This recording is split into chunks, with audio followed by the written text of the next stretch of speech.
बर्फ से ढके गांव में 60 साल की दादी अम्मा जमीन पर बनी आइस बस की नक्शा दिखाते हुए खुशी से इशारा कर रही हैं।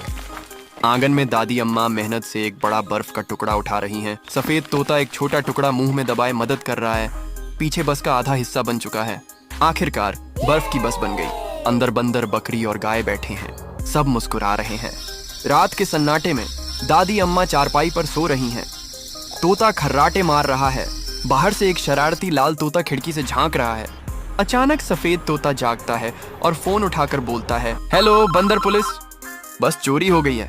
सफेद बर्फीली सड़क पर लाल तोता बस उड़ाते हुए जा रहा है। सफेद तोता घबराकर पीछा कर रहा है। दादी अम्मा सिर पर हाथ रखकर खड़ी हैं। बंदर पुलिस वाला नीली यूनिफॉर्म में तेजी से बाइक चलाते हुए आ रहा है। सफेद तोता रास्ता दिखा रहा है। दूर से दादी अम्मा उम्मीद से देख रही हैं। आखिर लाल तोता पकड़ में आ गया। दादी अम्मा कैमरे की तरफ मायूस होकर देखती हैं। स्क्रीन पर लिखा आता है,